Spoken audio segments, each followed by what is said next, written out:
और संत घर घर जाकर प्रेमी की संभाल तो नहीं कर सकते। उस शब्द गुरु वो आप करता है संतों के रूप में, तो प्रेमियों को तसल्ली हो जाती है। और शब्द गुरु हमेशा रहता है, वो इसके साथ है, इसको तसल्लियाँ देता रहता है। मेरी पूंजी है।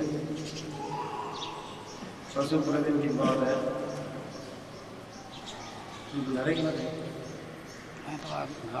एतवार की रात को बात, गुरु जी ट्यूबवेल पर गए। सूरी साहब वहाँ थे। सूरी साहब से पूछा कि नहर बंद पड़ी है या आई है? नहर बंद पड़ी है। गुरु जी वहाँ सो गए। रात को मुझे साहब आए, कहने लगे चुनाव खाने पड़ा है तो नहर आई हुई है, तू सोना पड़ा। गुरु जी उठे, आगे बक्सी को पूछा, बक्सी कही नहर बंद है। गुरु जी नहर पर गए, नहर फूल आई, फिर पाइप लगाई, वो तालाब है। तो सदगुरु तो अंग संग है, वो संतों के रूप में अंदर खर्चा देता है। आप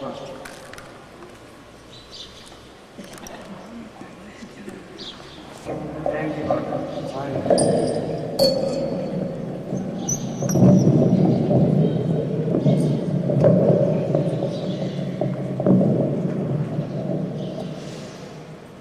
सत्संगी की संभाल। एक सत्संगी सत्संग के बाद अपनी आप बीती बताते हुए कहने लगा कि हजूर, जब मैं इटली के फ्रंट पर गया, हमारा 62 आदमियों का सेक्शन था। हमारे सामने बम आकर गिरा, उसके फटने से आदमी मारे गए। मैं भी न बच सका। मेरी दाहिनी टांग उड़ गई, दाहिनी बाँह, दाहिनी पसली, मतलब कि सारा दाहिना भाग जख्मी हो गया और मैं बेहोश होकर गिर पड़ा। उस बेहोशी की हालत में मैं क्या देखता हूँ कि हजूर महाराज जी मोटर लेकर आ गए। मुझे उठाकर मोटर में रखा और मिलिट्री अस्पताल ले गए। मैंने देखा कि हजूर खुद कार चला रहे थे। जब होश आया तो मैंने काफ़ी पूछताछ की कि मुझे कौन सा ड्राइवर कौन सी कार अस्पताल में लाई है। देखो, उस शब्द को हर तरह से समझते हैं। कार के अंदर आप बैठे हैं, हमारा जो कांगड़े में थे वहाँ कैसे आ गए? उस शब्द गुरु काम करता है, करता संतों के रूप में प्रेमियों को तसल्ली होती है। हाँ, किसी ने भी नहीं कहा कि मैं लाया हूँ। इससे मेरा ख्याल पक्का हो गया कि ये सारी दया हजूर महाराज जी ने की है। उस अस्पताल में करीब 1.5 महीना एक करवट लेटा रहा। दाहिना अंग तो जख्मों से भरा हुआ था। लगातार बाईं करवट लेटे रहने से बायां अंग भी जख्मी हो गया। उधर दुश्मन बढ़ रहा था और हमारी फौजें पीछे हट रही थी। इसलिए हमारे अस्पताल को भी हटाकर और किसी जगह ले जाने का तय हो चुका था। जो बीमार जल्दी ठीक होने वाले नहीं थे, उनको छोड़कर बाकी दूसरी जगह ले जाए गए। इतने में दुश्मन पहुंच गए और उन्होंने टीका लगाकर हमें मारने का प्रबंध किया। मेरा नाम भी उनमें ही था। मुझे दूसरे जख्मियों के साथ खबर मिल गई कि आज टीका लगा दिया जाएगा। जब डॉक्टर मेरे पास आया तो मैंने उसकी हर तरह खुशामद की कि मुझे टीका न लगाया जाए, लेकिन उसने टीका लगा ही दिया, क्योंकि मुझे कुछ देर बाद हरा हरा नजर आने लग गया। इसलिए मैं समझ गया कि मुझ पर टीके का असर हो गया है और अब मेरी मौत में कोई शक बाकी नहीं है। तो मैंने उसी वक्त हजूर महाराज जी का ध्यान किया। हमारे अस्पताल के पास एक बहुत बड़ा तेज नाला बह रहा था। आखिर अस्पताल वालों ने मुझे उठाकर बहते पानी में फेंक दिया। मेरे याद करने की देर थी कि हजूर महाराज जी खुद प्रत्यक्ष आ गए। मैंने खुली आंखों से दर्शन किए, बल्कि उन्होंने दोनों हाथों से उठाकर मुझे नाले से बाहर रख दिया। और आप चले गए। इतने में हमारे अपने अस्पताल की लारी आ गई। उन लारी वालों ने कहा कि इसको उठाकर बीच में रख लो। अतः मुझे लारी में रखकर कैंप में ले आए। अब हजूर महाराज जी की दया से मैं ठीक हो गया हूँ और लकड़ी की टांग के सहारे जो कि अस्पताल वालों ने लगवा दी थी, मैं अच्छी तरह चल फिर सकता हूँ। तब हजूर ने कहा, भाई मुझे तो पता भी नहीं, तो मैं तो ये कांगड़ा में बैठा हुआ हूँ। इन सत्संगियों से पूछ लो मैं कहीं गया हूँ। महाराज मैं कांगड़े में बैठा हूँ, जहर का टीका लगा दिया, नाले में डाल दिया, जहर के टीके का असर किया, नाले से बाहर निकाल के बाहर रख दिया। है ना ताकत है, वो सब को काम करता है, वो हमेशा हमारे साथ है। जो उसको पढ़ कर ले फिर कोई फिर तो अंसानी है। हाँ। तब उसने कहा कि हजूर जिस वक्त बम फटा मैं बेहोश होकर गिर पड़ा। मैंने अंदर की आंख से देखा। तारे हैं, रात को दिखाई देते हैं, दिन में दिखाई नहीं देते। तारे तो वही हैं, तो मालिक तो आंख नहीं है, तो संत यहाँ होते हैं तो दिखाई देता है। हाँ कि हजूर मुझे उठाकर कार में डालकर अस्पताल ले गए। फिर जब मुझे हरा हरा दिखाई देने लगा तो मैंने खुली आंखों से देखा कि हजूर ने नाले से मुझे उठाकर बाहर रख दिया। मैंने दोनों हालतों में हजूर महाराज जी को देखा है, अंदर भी और बाहर भी। तब हजूर महाराज जी ने कहा कि तू जाने। आखिर उसने कहा, सच्चे पातशाह मैं अब कोई काम करने के काबिल नहीं हूँ और मुझे उन अफसरों ने खास बहादुरी भी नहीं दी और जो दी है उसके मुताबिक दी हुई पेंशन से गुजारा नहीं होता। मैं बाल बच्चे वाला हूँ, मुझ पर कृपा करो। तब महाराज जी ने फरमाया, तू फिक्र न कर, जिस मालिक ने तेरी अंदर और बाहर संभाल की है क्या वह आगे संभाल न करेगा। तुझे यकीन तो हो गया कि मालिक संभाल करता है, तू चिंता न कर, वह अब भी तेरी संभाल करेगा। भी संभाल करेगा। यहाँ एक प्रेमी था, उसने अपनी बात बताई कि मैं सो गया, मुझे सपना आया कि डेरे के अंदर है, मैंने साहब जी सारे बैठे नहीं सकते, सबकी संभाल करें। उसको पर्चा भी देता है, तसल्ली भी करा देता है।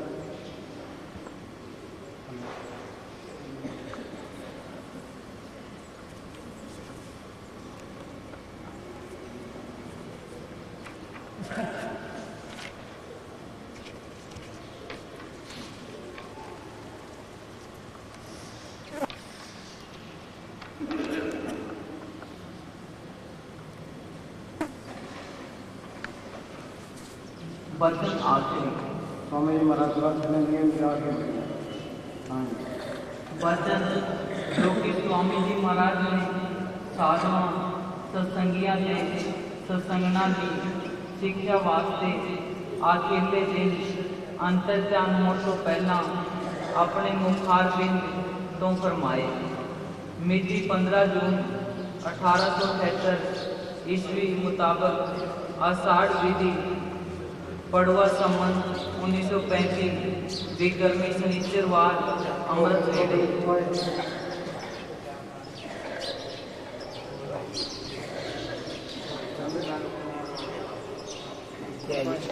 किधरों आए?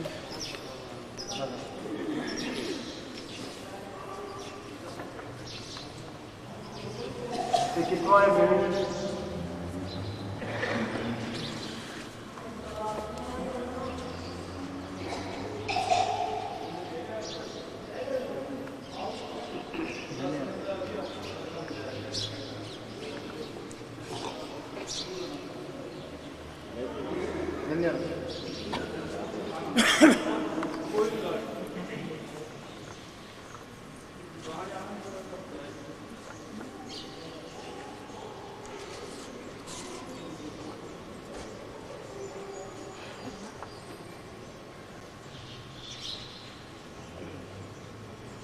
वचन नंबर 1 चंद्रमय सत्संगी ਨੂੰ जो कि हर पूर्णमासी वाले दिन पिंड कुरमंडे तो हजूर स्वामी जी महाराज के दर्शन ਲਈ ਆਉਂਦਾ ਸੀ।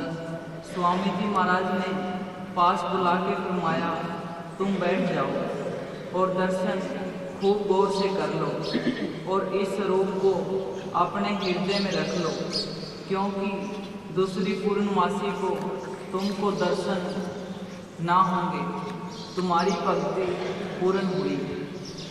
वचन नंबर 2 8 बजे सवेरे स्वामी जी महाराज ने फरमाया, अब चलने की तैयारी है। इस तो मगरों महाराज ने सूरज चढ़ा ली ते सब पास खींच लिया। केवल सफेद बेले अखां दे नज़र आउंदे सन ते शरीर कंबण लग गया ते हत्थां पैरां दे नौ पीले हो गए।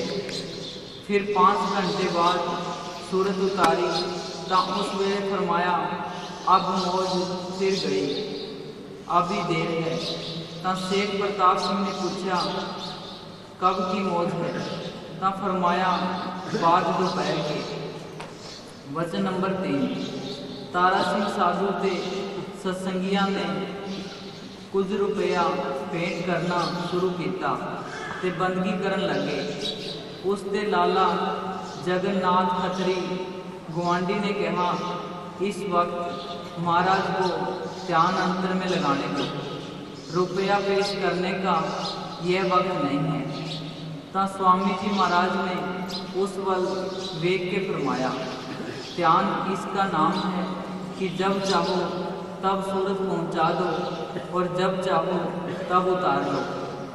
और हमने तो देरे रात के ही पहुंचा दिए और सूरत सतपुरुष की गोद में पहुंचा दी, मगर तुम लोगों से कुछ वचन करने को उतर आए हैं।